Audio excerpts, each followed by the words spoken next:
इलाकाई सलामती को मजबूत बनाने के लिए पाकिस्तान के साथ बातचीत जारी है। तर्जुमान अमरीकी महकमा खारजा मैथ्यू मिलर की प्रेस कॉन्फ्रेंस। कहा, पाकिस्तानी अवाम ने दहशतगर्दों के हाथों बहुत नुकसान उठाया। इलाकाई सलामती को लाहक खतरात से निपटने में मुश्तरका दिलचस्पी रखते हैं। पाकिस्तान की अस्करी सलाहियत को बढ़ाने के लिए बाकायदा बातचीत जारी है।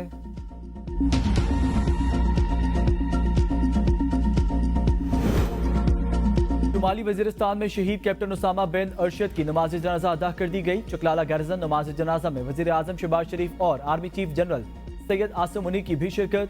शहीद कैप्टन को मुकम्मल फौजी इजाज के साथ हवाई इलाके में सुपुर्द खां किया जाएगा।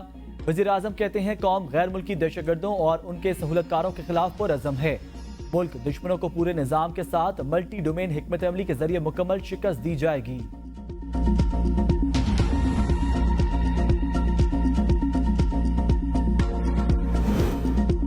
जनूबी वजीरिस्तान में सिक्योरिटी फोर्सेज और दहशतगर्दों के दरमियान फायरिंग का तबादला। ISPR के मुताबिक दहशतगर्दों की फायरिंग से 3 फौजी एहलकार शहीद हो गए। इलाके में दहशतगर्दों के खिलाफ ऑपरेशन। पाकिस्तान की सिक्योरिटी फोर्सेज मुल्क से दहशतगर्दी की लानत के खात्मे के लिए पुरअज़म। बहादुर जवानों की ऐसी कुर्बानियां हमारे अज़म को मजीद मजबूत करती हैं।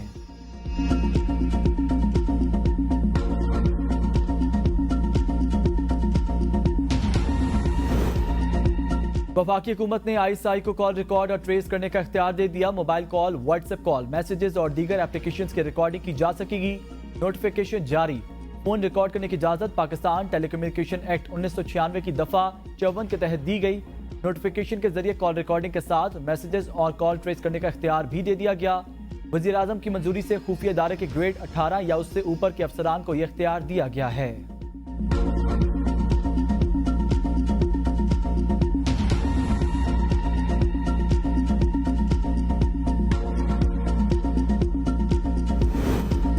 हुकूमत ने टैप रिकॉर्ड की इजाजत देकर अपने लिए फंदा तैयार किया। कॉल ट्रेसिंग और का इख्तियार देने वाले जेल में जाएंगे।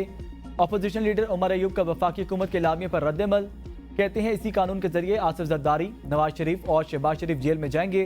बिलावल भुट्टो और मरीम नवाज भी जेल में होंगे। ये सब अदालतों में फिरते नजर आएंगे। दुनिया में कहीं भी नहीं होता कि शहरियों की कॉल रिकॉर्ड की जाए। अपोजिशन लीडर उमर अयूब ने इस्लामाबाद में जलसा करने का हुकूमत को चैलेंज कर दिया। कहा, हुकूमत याद रखे, इस्लामाबाद में जलसा होगा, जरूर होगा। सरगोदा पुलिस ने इस्लामाबाद मेरे घर पर छापा मारा।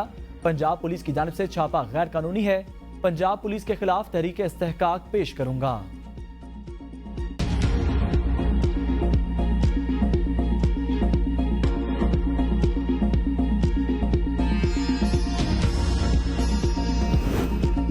मौजूदा हालात में फोन टैपिंग की बिल्कुल हिमायत करूंगा। वजीर दिफा ख्वाजा आसिफ कहते हैं, उमर अयूब और दीगर लोग बानी PTI के फोन टैपिंग पर फरमुदात भी सुन लें। बानी PTI ने कहा था, मेरे भी फोन टैप होते हैं और जरूरत होनी चाहिए।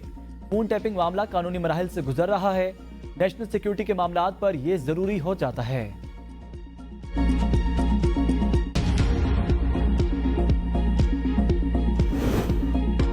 वजीर आजम का 200 यूनिट तक बिजली की कीमत पर रिलीफ का ऐलान। वजीर आजम शहबाज शरीफ ने कहा, 200 यूनिट तक बिजली पर 3 महीने के लिए रियायत देने जा रहे हैं। हमने रियासत को बचाकर अपनी सियासत दांव पर लगा दी।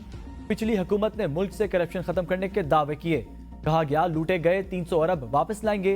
लूटी दौलत एक धेला वापस न आया।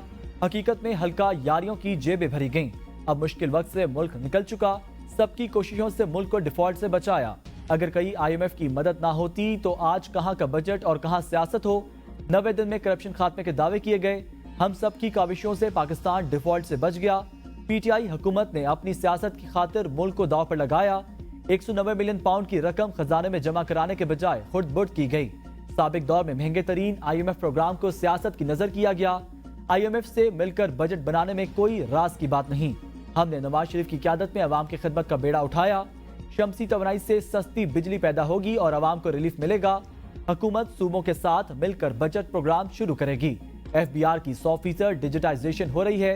हुकूमत ने इदारों में डाउन साइजिंग का आगाज कर दिया है।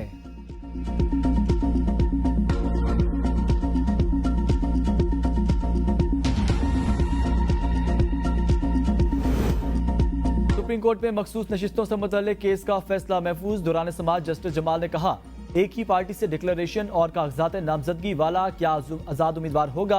आजाद उम्मीदवार नहीं तो किसी पार्टी में जा सकता है। आप तो कह रहे हैं कि सुन्नी इत्तेहाद कौंसिल में आने दो। वकील फैसल सदीकी ने कहा, अगर कोई आजाद उम्मीदवार मेरी पार्टी में शामिल हो रहा है तो क्यों मना करूंगा।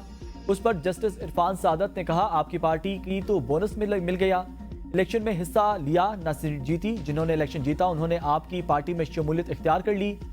जस्टिस जमाल ने कहा, अगर सुप्रीम कोर्ट ने कह दिया कि इलेक्शन कमीशन ने गलत किया तो क्या केस होगा। उस पर फैसल सदीकी ने कहा, फिर सुप्रीम कोर्ट को फैसला कलअदम करार देना पड़ेगा। जस्टिस अतमिन अला ने रिमार्क्स दिए कि बल्ले के निशान का फैसला आने से पहले हामिद रजा पीटीआई के नामजद थे।